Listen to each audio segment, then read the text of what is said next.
You really like 3 and 2. So number 1, Jaelan Phillips out of Miami.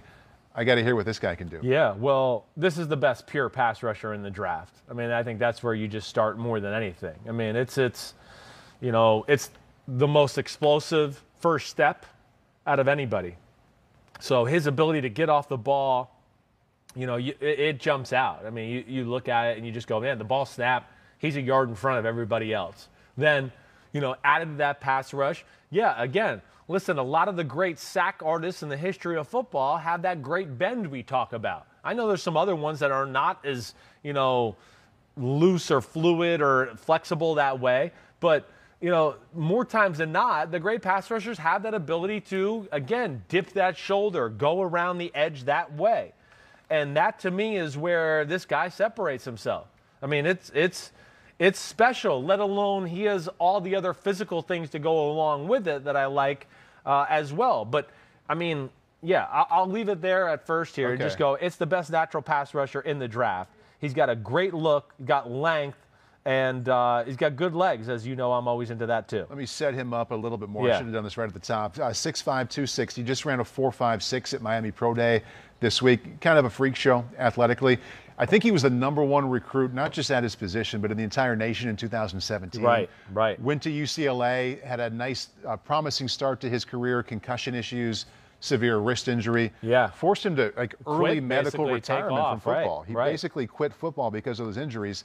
Came back, transferred, played 1 season at Miami, extremely productive. As I mentioned, an awesome pro day this week. So are you concerned at all about, I'll label a unique background that could raise some durability and maybe love of football concerns? Yes. I mean, that always concerns me when you're talking about the head especially, right? Now, I'd be more concerned if I watched the film and went, this guy is worried about his head. Didn't play that way.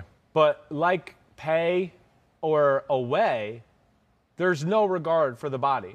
I mean, again, I'm big into the physicality of this position. I mean, again, if you want to draft a guy in the top 20 and you want it to be your defense to be one of the better defensive lines in football, these are positions where it's just like physical contact's got to be like breathing air. It's just be like, that's what I do. Like, I don't think.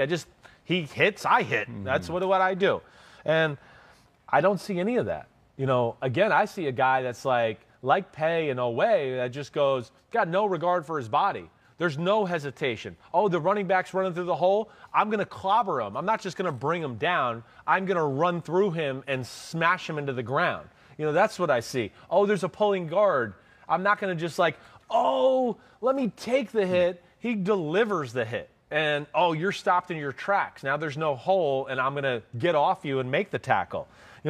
One of the things I loved about him is, like Pay and Oweh, they got great hands and physicality at the point of attack too. They don't wait for the offensive tackle to come block them. This is where I love Jaelan Phillips. It's set hut, and he goes and gets them and like, get off me or get out of the way. I'm going. And he's incredibly disruptive, let alone what I'm talking about with all the great natural pass rush too. So there's the great first step. And there's, of course, the great, look, the great bend, the athlete of the body, the physicality matches up with it. Okay, he's got speed around the edge. All right, what's next? Oh, he's got the best speed to power out of anybody in this draft. So there's another aspect where I just go, okay, we're checking off the list of things that are really elite. Okay, let me look at his bad plays. Oh, that's right, he doesn't have any. He's just like the other top 3. The bad plays are okay, we're going to stand here at the end of the line of scrimmage and you're not going to move me and we'll see what happens. I mean, that's really as bad as it gets. And he's got a little versatility in the pass rush moves, but to me that would excite me because I would go, man, look at what this guy's doing and how disruptive he is. Right. And he really doesn't have a spin move or, swim moves or things like that. And there's room to grow with this guy. JPP.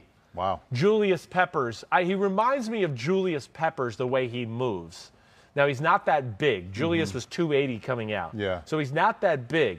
But the way he's pigeon-toed, knock-kneed a little bit, yes, the movements remind me of JPP, except it's a little bit more in a smaller package. But I would say I think he's a hair more explosive than Julius Peppers. Yeah. JPP's the other guy I wrote down that it reminds me of too, who's damn good too. Those are incredible comparisons there. Says a lot about how you feel about him. Let's compare him to the top DN last year, Chase Young. Which one would you rather have? I guess I would go with Chase, but I don't think it's like a landslide. I don't. It's close. I don't. There's a lot of things as a pure pass rusher that I like about this guy more than Chase. I think he's got a little bit more of, like what I said, that bend around the edge that I like more than Chase. The physicality, all of that stuff, that's all pretty similar. He might not be the rocked up specimen that Chase is, but I think he is a little bit more of a natural, bigger man than Chase is. And, of course, we saw what he did, this week at his little pro day. Let's try this one. Let's say you're a GM in the top 10. Yeah, let me look at the top 10 here. You're not one of these quarterback guys. You don't need a quarterback. You're not taking a quarterback. You're not taking a receiver, okay? Your pass defense is not what you want it to be. Yeah. Regardless of position, you're taking the player that can help your pass defense the most. Caleb Farley's available, the Virginia Tech corner. Jaelan Phillips is available, the DN you're talking about. Which one do you think will affect your team or your defense more? Yeah, I'm going to go with the pass rusher. I just think, there's only so few of them that are really elite. And usually the difference between the elite one and the next level down guys that you might get later on in the draft is a pretty significant gap. For as much as I think Caleb Farley is the man and all that, I think you're more likely to find a corner later on with less of a gap than as compared to that pass rusher to the next guy down. I guess. So I would say that would be more or not would be my thought. The pass rusher just affects so many things. Of course, helps the coverage in the back end, affects the quarterback's decision-making a lot of the times, the sight lines, everything like that. So the big thing with him is just about where he would go. Where would you put him? Yeah, I just look at teams, and the Eagles, of course, have a real need. Now at 12. They're at 12, right? They got a need for linebacker too. The Cowboys could be in that running there for a legit pass rush at number 10. I could see them being in the market for one of those top corners or the pass rusher. The teams in the top 10 that I look at and just go, okay, who could use pass rushers? What about Denver at 9? Denver at 9, it's just they got Chubb. So I don't think they would do that. Of course, we know they value pass rushers. Carolina's got Brian Burns at Yetur Gross-Matos. I don't think that happens. Yeah. The Lions at 7 got Okwara and Flowers. So I think they're probably going to ride with that. I don't know if the Dolphins would be – I don't think the Dolphins are going to be looking at that. I don't know. Would the Falcons or Bengals go pass rusher? And a guy with a concussion history at top 5, I doubt it either. I would hope the Bengals at 5 do something for Burrow. Yes, I know. I think whether most people are thinking that. Receiver, or a receiver or something like that. Right. So really what I think we're saying here, I think you could maybe see the jump-off point at number 10, Cowboys. Eagles 12. Chargers no longer have Melvin Ingram. They could be looking for their guy, other pass rusher. The Vikings at 14 certainly are going to be looking for a pass rusher. So I think, and then of course at 17 with the Raiders, you're back in the pass rushing conversation too. So I don't know if this guy's going to be a top 10 pick. 10 to 20. 10 to 20, there's lots of options, and I think that's where you're going to see the run of my top 3 guys go, really. All right, that is 1 through 5, or I guess the way we did it, we went 5 through 1. Pete, let's go ahead and take a peek now at the 2021 Draft Edge rankings for Chris. And I'm going to start out here, make sure I get this one correct here. Dayo Odangbo, it started out from Vandy at 5, Rashad Weaver at 4 from Pittsburgh. Jason Oweh out of Penn State at 3, Kwity Paye at 2 from Michigan, and Jaelan Phillips, number 1 from Miami. Pretty good list there. I mean, again, the top 3 I think are special, and Jaelan Phillips, I don't understand why it's.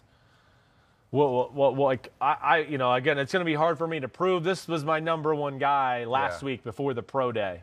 I don't understand why there's not more hype around the player, because it's a top 10 talent in the NFL draft. It's also a concerning resume. I guess so. I guess that's what it is. There's no doubt. And then, when you do sit out a year, you lose that year of hype, too, of everybody being like, hey, look for this guy next year. Look for this guy next year. And maybe that's why. But I would be shocked when this all goes down. I would think he's the top pass rusher off the board. And that was the prospect rundown presented by Applebee's. Don't you think even with, all the concern about player safety, I think people have empathy for that much more than they ever have.